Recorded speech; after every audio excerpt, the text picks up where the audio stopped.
Good afternoon, everybody. Thank you for joining us this afternoon for this special presentation about Mutual of Omaha's Medicare Supplement underwriting, where we will have a discussion about Mutual of Omaha's underwriting guidelines and tips that will help you write more business. Making the presentation this afternoon is Jason Weber, Sales Director for Medicare Supplement with Mutual of Omaha. Tim Ahlgren, Director of Medicare Supplement Underwriting, and also Tim Lake will be involved as well, and he is a manager for Medicare Supplement Underwriting. So before we begin the presentation, I do want to let you know that there is an opportunity for questions and answers. So if you want to ask a question, just be sure to type it into the questions box that you see there on your GoToWebinar control panel, and we'll be sure to address those at the conclusion of the presentation. So with that, I want to turn it over to Jason and Tim over there at Mutual of Omaha. So guys, thank you very much. All right, thanks a lot, Rob, and welcome everybody. It's really nice to have you. It looks like we have a pretty good group dialing in from all over the country. We realize that you guys are super busy, and just the fact that you're taking a short while from your normal schedule where you could be making money to listen to what we have to talk about, it really does mean a lot. So we appreciate the attendance. We appreciate the interest in the product and the processes that we're going to talk about today. Like Rob mentioned, my name is Jason Weber. I'm the Sales Director for MedSup. And really my job is to get you guys to write more of our products and less of everybody else's. You have a lot of options out there, and we appreciate the loyalty that you've shown to our company, and we're very excited and thrilled to have your business, so thank you. With that, I think I'll go ahead and dive into the presentation today, and this is on our underwriting process. And I'm sure when you first started writing MedSup, it was very exciting to get into because you can make, relatively speaking, a lot of money in a short amount of time. MedSup, relatively speaking, is a pretty easy product to sell. It's usually a one-appointment sale, and for those entering their initial enrollment period, when they first become Medicare eligible, there is no underwriting process. So you can sell quite a lot of this stuff, make a lot of money, and you can use the product to build great client relationships and pivot to some other product needs that you saw on that table during that first appointment. That's with the open enrollment business.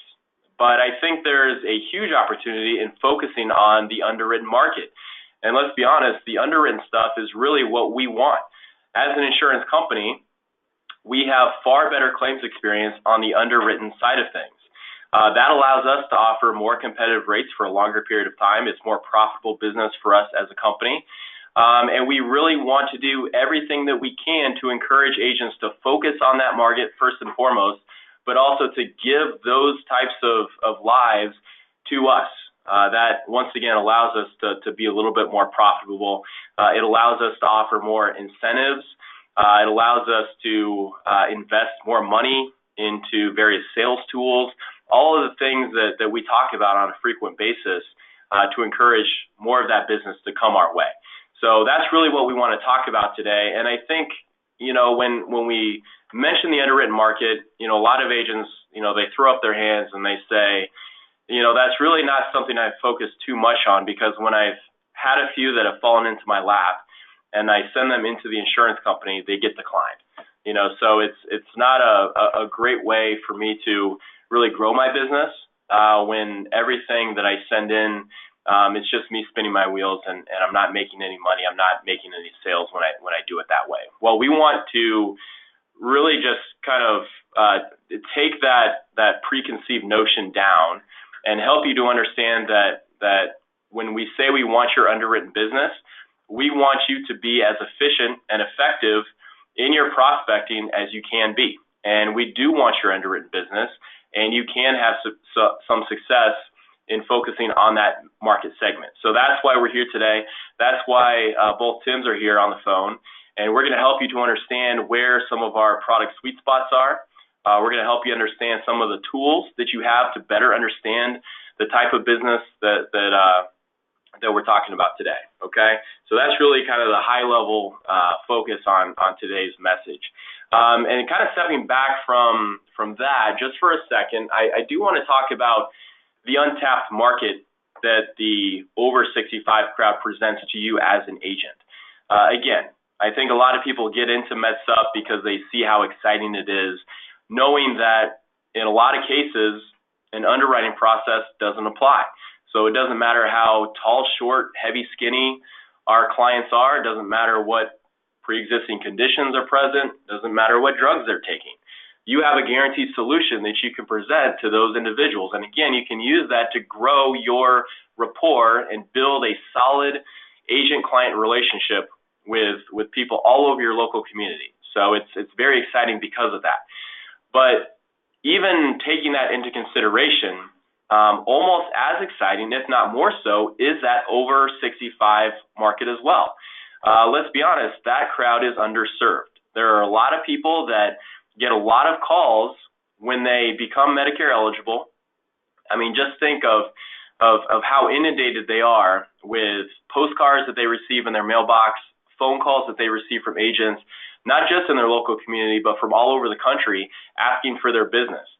But once they're past that initial enrollment period, they have their MedSup, and a few years down the road, after that company has taken a few rate increases, if they are healthy enough to move still, how many agents are calling them up trying to see if they can help them out? I would say, relatively speaking, there are far fewer of those phone calls. So that presents an especially large opportunity for you to re-engage not only your existing clients, but other people that you could potentially do business with as well. You didn't write that initial policy, but you're contracted with a company that offers a far more competitive rate than their current insurance company's product, and you can save them $20, $30, $40 a month. I mean, who's not going to want to take that phone call? So it is an underserved market. It presents a huge opportunity for you to grow your book of business. There's additional value that you can present to those people, and of course, those individuals, if you help them out, they will need to go through an underwriting process. We want to help you to understand how that underwriting process works. We don't want that to be a bad taste in your mouth if you feel like a lot of those cases that you submit to the company are declined. So again, we just want to help you to understand how it all works together, okay? On the heels of that, I also want to talk about the competitive rates that we offer over people that are 65. So what we're looking at here, I know it's kind of hard to see. It's right up there at the top of the map. You can see that we're looking at age 67, our female rate for the Plan G with the household discount applied in states that offer one. So you can see in a lot of cases all over the country, we do offer very competitive rates. That navy color, maybe it's coming across as black on your screen, that means that we have the lowest rate for that particular age. It's not across the board. I will say that this only takes our national competitors into consideration. Okay, so what this is looking at is our rate, again, what's quoted up there at the top, relative to Aetna, Cigna, United Healthcare, and Blue Cross Blue Shield. You may very well have another company that you're contracted with that you're selling currently that's more of a regional player. This does not look at those rates, but again, relative to those national competitors, those companies that we most frequently come up against the most often, we do offer very competitive rates. So if we've fallen off your radar in the past, you know, the MedSup market is very cyclical. The rates are changing all the time. Companies take rate increases, they introduce new paper. If we've fallen off your radar before and we're now getting back into the ballgame, I was talking to Rob before the call started, and we have a few agents dialing in from Georgia. We just released new rates in Georgia last week, so we're much more competitive than we were just relative to a short time ago. So if we've fallen off your radar, we would like to re-engage you. We want to earn more of your business. And coming back to what we're talking about today, if you have some folks that you did business with when they first turned 65, they're now 68, 69, 70. They are healthy enough to move to a new company. We want you to understand how that underwriting process works so that you can sell that client a new company's product and help to save them some money on a monthly basis. Okay. All right, so, and I forgot I had this in here. So once again, this is just the same information, just a little bit different age. This is the same female Plan G household discount, but this is age 70, okay? So we got 67 right here, and you can see even for age 70, still very competitive, a lot of areas all across the country. Okay, so now we're going to dive into the nuts and bolts of the presentation, and this is where we're going to get some expertise on the phone. You guys are probably sick and tired of listening to me already. Getting off my soapbox now. Okay, so let's talk about Med Supp underwriting. The first thing that you should understand is that Med Supp underwriting is simplified underwriting. If you focus on some other insurance products in the past, long-term care, disability, life insurance, a lot of those products require a full underwriting process. So we're pulling medical records, we're doing APSs, we're pulling a lot of additional documentation into that process before the underwriting decision can be made. When we're looking at Med Supp, that is not the case. It's simplified underwriting. Yes, there are yes/no questions on the application. Some of them are knockouts, some of them are not. We'll get into some of that, but that's really all there is to it. It's just the questions on the app. There's a random telephone interview that'll happen on occasion. There's a farm check, but there is no APS and there is no MIB. That's the first thing that you should understand. And the first question I have for Tim is when a telephone interview happens. I think that a lot of times, people think that they're happening all the time, and that's not the case. I think there are very specific things the underwriter's looking for when they proceed with having the interview done. So that's the first question. When does the telephone interview happen? Yes, this is Tim Ahlgren. First of all, I'd like to thank Jason and Rob for giving us an opportunity to talk with you. I think this is a great opportunity to collaborate with all of the producers out there, and I think it's just a wonderful opportunity. Back to the question, when we expect to get an interview done.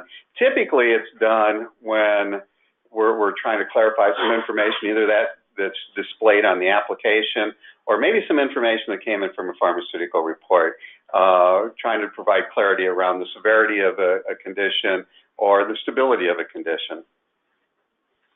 All right, that's great information. Moving right along here, we have some more just general tips on underwriting before we move on to some of the more specific things. I'm just going to read a few of these bullets because I think they're really important to talk about. First one we have is if an applicant has a long-standing and controlled condition, coverage may still be issued. So, and we're going to talk about the actual questions as they appear on the application, but sometimes we're marking yes to the question. They have a condition that the application is specifically asking about. And I think a misnomer out there is that if they have one of those conditions, they're uninsurable. That's not the case. And I think kind of on the heels of some of the information that Tim just shared, that may be when an interview is required, but that's just to gain some additional insight and to get a better understanding of the applicant's overall health. So even though there is a condition that is showing up on the app, if it's longstanding and controlled, we still may issue a policy for that individual. Also, if there have been no changes in treatment or medication in the previous 2 years, the condition is assumed to be well controlled. So talking about that first bullet, what does that actually mean? No changes in treatment, no changes in medication, dosage, things like that. We will assume the condition to be well controlled at that point, and that's more of the circumstance that we're looking at and in which we'll still issue a policy. And then finally here we have, when it comes to prescriptions your client is taking, make sure you capture why they're taking them. And I think this pops up fairly frequently.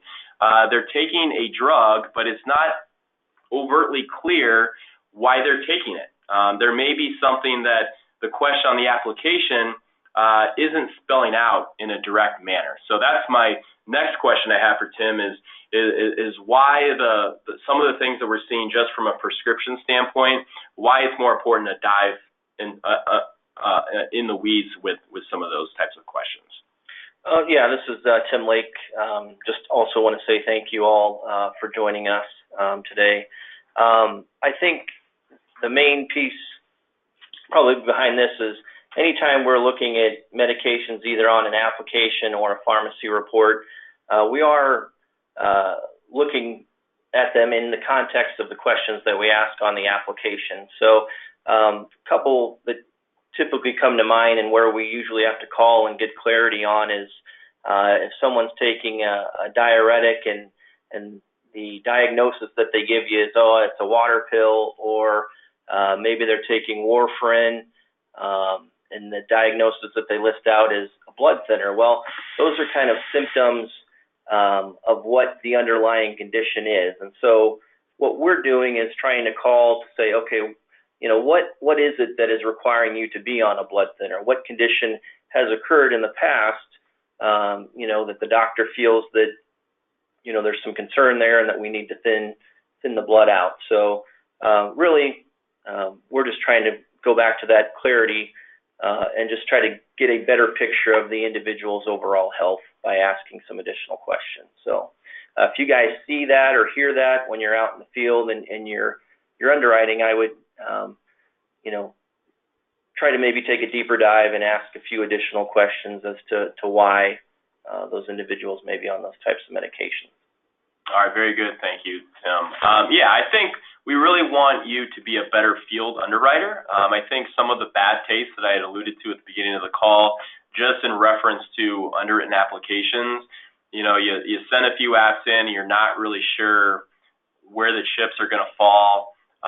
You might see if you can sneak one through, but you don't fully understand the underwriting processes. We want you to be a better field underwriter, really understand the types of risks that the company is willing to take on. If you are a better field underwriter, you're going to be more efficient in exploring this market. And if you are, obviously it's going to be something that you're going to be able to make a cornerstone of your practice. But if you don't, you may focus on that OE stuff. And again, that's good business to have. We're not going to say no to any type of business you send our way, but we do want to see a larger underwritten percentage coming from our field. So that's really what we're talking about today. Here on this slide, I just took a screenshot from an application. So you're seeing that this is Part A. These are all yes/no questions like I mentioned before, but these are the knockout questions. So if we're answering yes to any of these, your client is not insurable. We're not even going to get to the point of a telephone interview. If an underwriter sees an application on their desk or on their computer screen, and any of these questions are checked yes, it is an automatic decline. So I wouldn't even worry about submitting that application to the company. It's just easier for everybody involved to understand that these are unfortunately just some of the conditions that we're not comfortable with, and we will never issue coverage for an individual with these diagnoses. Part B looks very similar, but this is very different. And these are questions that even if they are answered yes, we may still issue coverage, okay? So I think the biggest thing here, read the question verbatim, and if we can, or if we have to check yes, you should still proceed with the application, submit it to the company. We may see an interview happen here, of course, but it is still something where we may issue coverage. So really important to understand the will not issue coverage versus may not issue coverage. If we are answering yes to the questions in Part B, go ahead and submit it to the company. So my next question here is, Tim, what's the best advice you can give an agent when they're filling out this section of the app? Yeah, great question. And I think you did a great job of explaining it, that Part A are the knockout questions. Part B is really giving you an opportunity to do some of that. We have a phrase of point of sale underwriting, and it really gives the producer an opportunity to make some decisions on submitting an application. And as far as that goes, I would rather see an application submitted that eventually we have to decline than not seeing an application that we would have issued. So these questions are going to help you understand, do I submit this application to Mutual of Omaha, interact with the underwriting department, and hopefully at the end of that, even the underwritten business have a good chance of getting that policy issued, even with a yes response to some of those Part B questions. Let us take a look at it. Let us do the interview. What the underwriter is attempting to do is determine, I mentioned this before, how severe the condition is, how stable the condition is, and if it meets the standards to issue the policy. All right, very good. Thank you. I thought we'd take a deeper dive into one of the more common conditions we see. Here we're looking at diabetes, and I'm sure an agent, even if you're a year into the business, this is something that you've been confronted with on a fairly frequent basis, and especially talking about a market that is focused on the senior segment, those individuals that are 65 plus. Diabetes is a fairly common condition, but we're not going to decline all of the diabetics out there. There are certain instances in which we will still issue coverage. Diabetes, like a lot of things, there are varying levels of severity, and this is why we're talking about it today. We want you to understand, some instances in which we will issue coverage for a diabetic. Okay, like I talked about before, we want to make sure the condition is well controlled, and specific to diabetes, that there is not a complicating condition, and I think that's the most important point to be made on this slide. If you're talking to someone that has even insulin-dependent diabetes, if they do not have a complicating condition outside of high blood pressure, we can and may still issue coverage. So make sure you're asking better questions. I actually ripped this straight out of our underwriting guidelines document. We're going to highlight that resource a little bit later. But here are some great additional questions that you can ask. They're not questions from the previous slide. They're not specific yes/no questions from either sections A or B, but they're better questions to ask that are going to help you understand more fully your client's health. So make sure you're doing that. And I think I kind of answered the question that I was going to ask Tim, but I'll ask it anyway and see if he has any additional points to be made. The question I had for him is, explain when diabetes is an insurable condition, and what are some of the additional questions an agent can ask to better understand the applicant's health? Yeah, so I think obviously going back to those previous health questions, kind of in that section B, it talked about diabetes with blood pressure. That's typically the one that we will allow, obviously, to issue through here, going back to that stability and severity. So typically, if they're only on a couple diabetes medications, a couple blood pressure medications, as long as those have remained controlled and stable over that kind of 2-year period, which is what those questions ask about in that section, that's usually a comfort area for us to be able to issue a policy.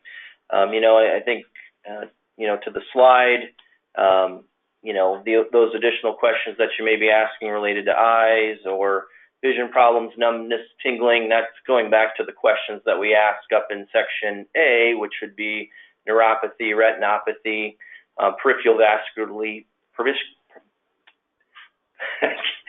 struggle saying it, but PVD, those conditions we can't, we have a harder time, finding stability to be able to issue coverage in those situations and with those complications.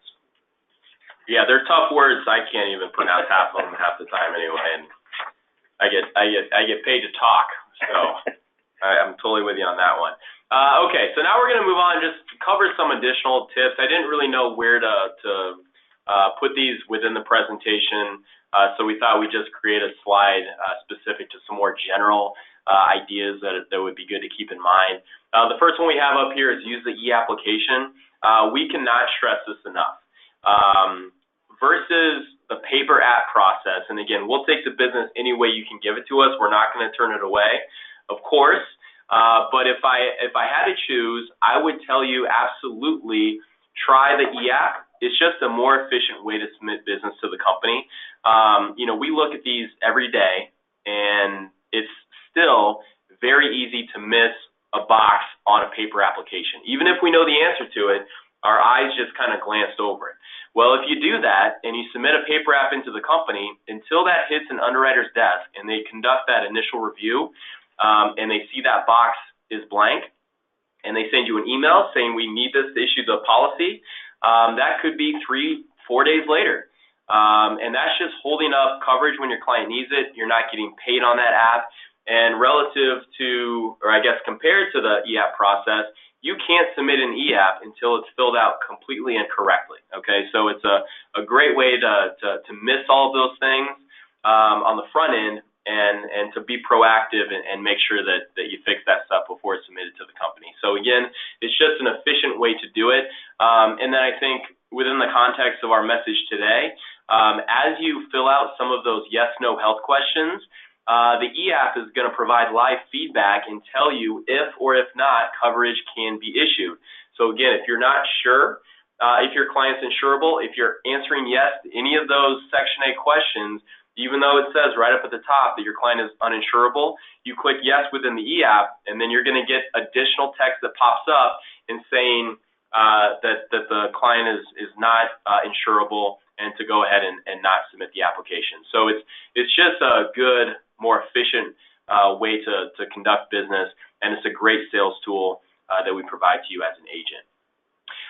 There's a few other things we have on here. Quote age at time of application. I think this is a fairly common question we get. You know, if their birth date is right around the corner, do we have a window, 30 or 60 days on either side of the application date?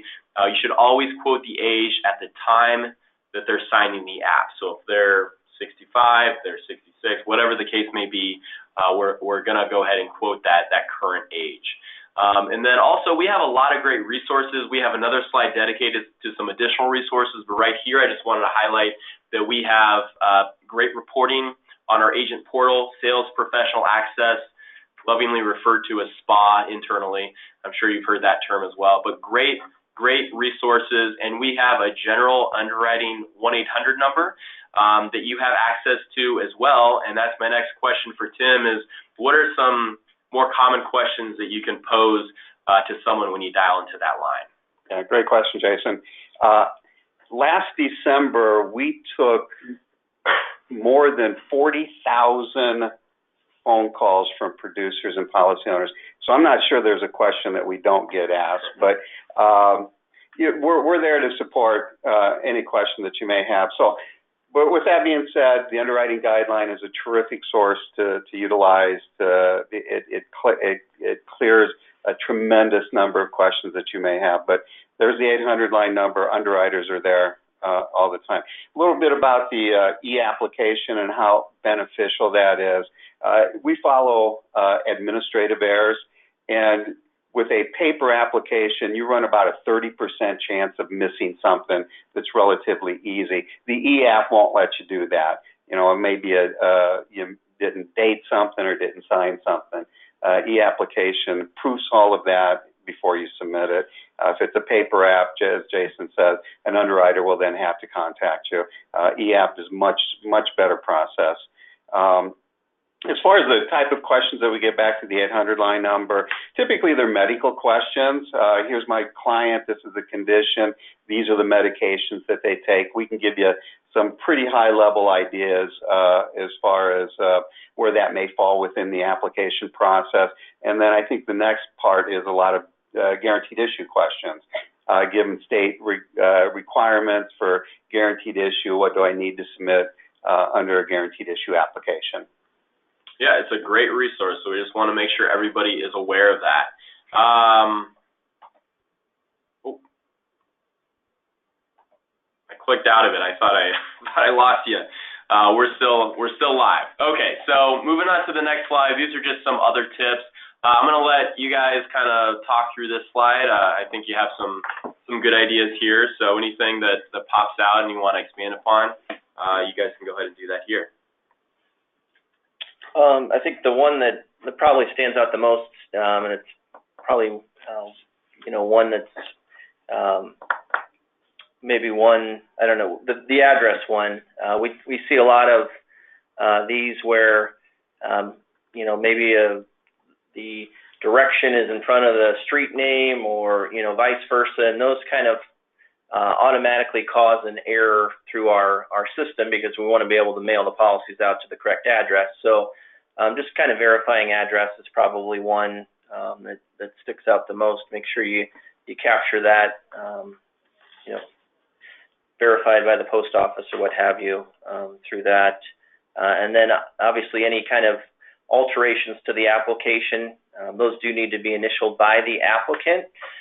We do have a voice amendment process that we try to provide to give some ease to the applicant as well as you guys, that they can call in, and if there is corrections, we can do that over the phone by obtaining their voice signature. So that saves you a trip back out to their house or fax miscommunication, that sort of stuff. So those are probably two that stand out to me the most. Yeah, I'll take the existing coverage section. As you know, there's like 3 or 4 different sections of the application that talk about existing coverage, and you have to answer yes or no to each of one of those questions. What we find with the applications that they're left blank, and if they're left blank, we cannot assume that means no. So yes or no to each of those questions. And if you have a medically underwritten case, you have a discussion with the applicant that there's a chance that you'll be contacted by Mutual of Omaha and discuss openly and freely your health condition with the underwriter. Very good. Thank you guys, both. I just wanted to draw your attention to that final bullet that we draft upon issue, not the effective date. We understand that there are certain competitors of ours that draft once the policy is effective. We draft upon issue. And if you're submitting business via the e-app, that could be a couple days later. If it's an open enrollment app, I know we're not talking about that today, but that could be the exact same day. So just make sure that your client understands that as soon as that policy makes its way through and is issued, that's when the draft's going to pop up on their bank account. And also, breaking news, it's not yet approved, but we are in discussions with changing that to draft when the policy is effective. And I think that's really going to benefit the underwritten market, because if you have a client that has current coverage and they're looking to move that coverage to Mutual of Omaha, well, they could have a policy in force, they're paying monthly, and then as soon as we draft their policy, currently that drafts when the coverage is issued. You might have a little bit of an overlap where they're paying for 2 policies simultaneously 1 month, but they only have 1 policy in force. We understand that does not present the most ideal customer experience, so that is something that we're actively looking at right now. We don't have an install date or anything like that. I mean, we're months, perhaps even a year out from that, if it happens at all. But just to whet your appetite, we have heard that feedback, and that is something that we're discussing internally currently. But right now, we draft upon the issue date, okay? Moving along, just to wrap things up today, I just wanted to draw your attention to a few additional resources that we make available. First of all is our underwriting guidelines document. You can download a PDF of this from our website, and I believe I saw that Rob at Jetter had attached it to this presentation as a downloadable PDF, so you can grab it there as well, just for convenience, which is great to see. Thanks, Rob, for doing that for us. But this is, from an underwriting perspective, this is probably the best resource that we have, and I just wanted to draw your attention to a few things that we include in here. I know it's kind of hard to see, but on that left-hand side, these are uninsurable conditions. So if your client has been diagnosed with any of these, it's kind of alluding to that Section A. These are some conditions that you shouldn't even bother submitting the app on. So just helping to understand a more efficient way to explore this market. And then over here on the right, that is a list of prescriptions that if we find your client is taking, we'll not issue a policy for those individuals as well. So just trying to, be proactive and get the best information into your hands. There's a lot of great information contained within that document. And speaking of which, I'll let either one of you guys take this one. What are some great additional points that are included in that PDF? In this PDF, as well as the entire underwriting guideline, a tremendous amount of information concerning on when can I issue a policy, rates, height and weight charts, annual enrollment period, state regulations, guaranteed issue guidelines, conversion rights, and just a tremendous amount of good information. Yep, a lot of super common questions. We want to make sure that we get that into your hands, so that's why we got the document. And then this is just kind of a short plug for Tim. So Tim Lake, we actually interviewed him for an article that we published in our monthly brokerage communication, Mutual Matters. It's a great thing that we do here. It draws attention to a lot of our internal partners, maybe individuals that you don't work with on a regular basis, draws your attention to different incentive and marketing programs, different product lines that hopefully you explore in addition to the med sup market. We're just trying to promote the company overall. And here we had this article in this past month, and this was really a lot of the stuff that we talked about today, just how to more efficiently explore that underwritten market, how to submit that business to the company, just so that it's as pain-free as possible. So if you haven't taken a look at this, take a look at it, grab a copy. I know the folks at Jetter have it, so you could reach out to your marketer and take a read through that. Again, it's a great piece, and Tim's our local celebrity now. We got he's published, and we got quotes on him and everything. So so there's that. And then I just wanted to highlight this. This is just a screenshot from that bottom right-hand corner. Just some of the top reasons that you may want to focus more on Mutual of Omaha as your med sup company of choice. I think we take a lot of pride in the fact that we give you access to your underwriter. If you're checking the pending report on our website, you can actually see the underwriter's name and their direct phone extension. So you're not calling into a general 800 number where you're on the phone on hold for 5 minutes before someone picks up and they have no idea what you're calling about. You can call the actual underwriter that has common knowledge about your case. So make sure you're doing that. There's a lot of great reasons. These are just some of the top ones that came to Tim's mind as he was interviewed for this article. So great job, Tim. We're excited to see you on that. And then finally today, before we open it up for a Q&A, I just wanted to draw your attention to our broker bonus program. And this incentive was designed to encourage you, the agent, to place more of your underwritten business with our company. Why should you do that? Well, you're going to make a little bit more money doing it. You can see that we're going to pay an extra. This is on top of whatever compensation level you're on.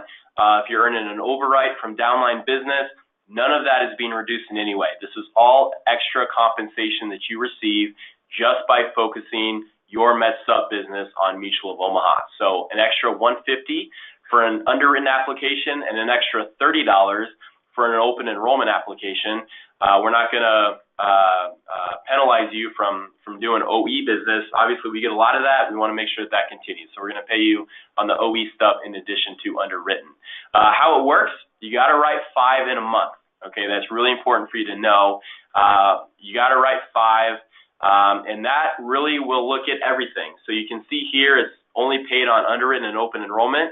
Well, to get to the 5 minimum, you can also throw GI into that. So if you're writing 4 underwritten, you happen to do 1 GI case, that'll get you to the 5 minimum. So you'll qualify for the bonus, and then you'll be paid on those 4 underwritten apps. Okay, so really important to understand the nuance there. We'll also look at all plans and all states. You can see here it only pays on the F, G, and N plans, and for policies issued in those states. Well, to get to the 5 minimum, we count pretty much everything, okay? But once you get there, it only pays on what you see on this slide. We're pretty committed to this program. We've offered it for a little over a year now. Currently, it's extended through the second quarter. I will say, for all intents and purposes, we're committed to it through at least this year. But we have just what's published on the website, what you see on this flyer, and that's through the end of July, okay? Or wait, June, I guess. Yeah, June's the end of the second quarter. So take a look at that. If this is new information to you, again, reach out to your marketer at Jetter, and they can get you all the fine line details on that one, okay?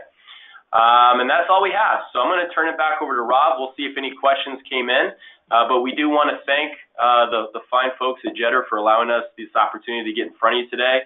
And personally, I want to thank both Tims. They're a great resource. They didn't have to do this today, and I really appreciate it. So thank you to you both for coming in today. So Rob, I'll turn it back over to you.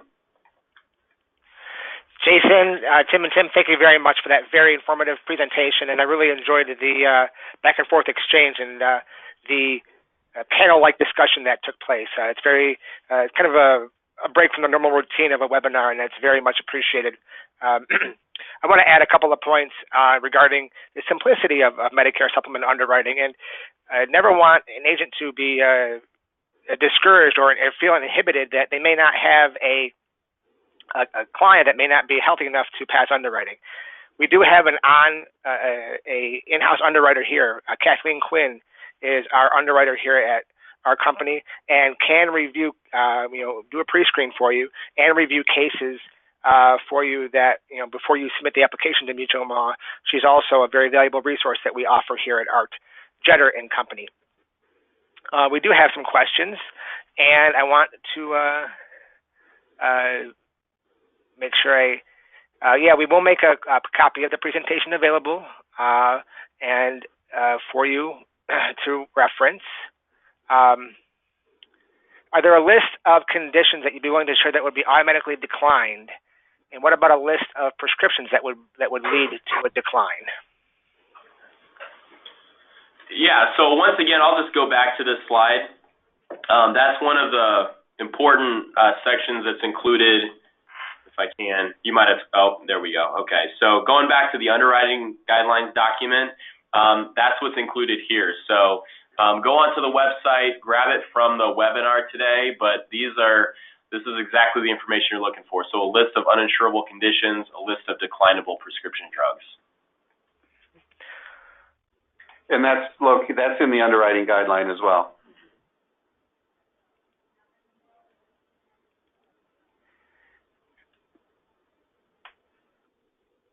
Okay, so when you draft upon issue, it makes the client think they have coverage.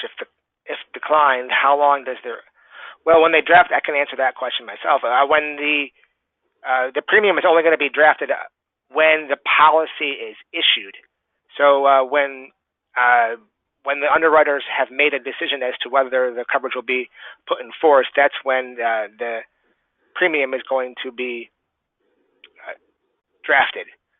So it's not at when the application is received, but when it is issued. Do you guys want to add anything further to that about how premiums are drafted? Yeah, that's a pretty interesting topic. Mutual of Omaha is currently going through some customer surveys addressing this point with customers themselves, and we're finding there are a large group of customers that find assurance by paying that premium, even though the effective date's going to be into the future, because they feel like that relationship with Mutual of Omaha as well as the producer then becomes established. And that seems to be the prevailing thought from the customer. They feel like, let me pay that premium even though my policy is not going to go into force because I want to establish and have that promise of a policy and that promise of Mutual of Omaha and that connection with the producer, so it solidifies that. Now, with that being said, there's also the other side of the coin that Jason brings up. There's also those customers who kind of feel like, well, I just paid my old premium, the one I'm going to cancel next month, and now I got to spend money on the new policy. So it's just a real interesting question. Mutual of Omaha is spending a lot of time doing customer surveys, and we're going to try to make the right decision on it. Thank you. Another agent asks, if a client has Plan F with Mutual of Omaha and wants to change because of pricing to another plan, do you require underwriting? Yeah, anytime an individual is looking to change an existing plan, it would require underwriting. Obviously, there's a few states that have some state exceptions, Washington, and then Missouri, Oregon and California have the birthday rule, not Missouri, but for the most part, I would say anytime they're looking to change plans, they would need to go through the medical underwriting. Another agent asks, if you have a married couple and one is uninsurable but the spouse is healthy, will you write the healthy partner? Yes, each policy is an individual policy. So when we're looking at the health of that individual, it's based on that. And I mean, a lot of times, as far as if the applications are both submitted at the same time, there's a good chance that even the person who's healthy could still qualify for the household discount because the application was submitted at the same time. I would, tell the producers to obviously look at the verbiage on the application to see if that would apply, but yeah, we'll definitely look at it on an individual basis. I also want to reiterate the fact that the household discount is applicable as long as people are married or, in most situations, live with somebody 60 years of age or older. So the spouse or partner does not need to be a policyholder with Mutual of Omaha for the discount to be in effect. And that's in a majority of states, but not all of them. So just be sure to consult the underwriting guidelines for your specific state. Yep. Is the bonus program working in California? Yeah, let's go back to that. It doesn't look like it is. So again, if you write business in California, but you happen to dabble in a few other states, California, like any other state that's not listed on this slide, that will count towards your 5 minimum. Unfortunately, we will not pay the bonus for policies issued for residents in that state. State guidelines, state requirement. That's typically because of a state regulation. Yeah, right? and that's a good point to make. Thank you, Tim. Yeah, we of course would love to offer this to all of our agents. Really, it comes down to individual state compensation regulations, and if a state DOI is uncomfortable with this type of offer, then we'll have to exclude that state from the program, unfortunately, and that's really what we're looking at here with California. Lastly, another agent asked a good question. It says, the underwriting guide states that only Part A Medicare is required for a Medicare supplement. Is that correct?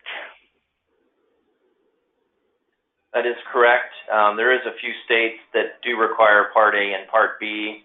Texas comes to mind, but majority of it is, the requirement is just the Part A.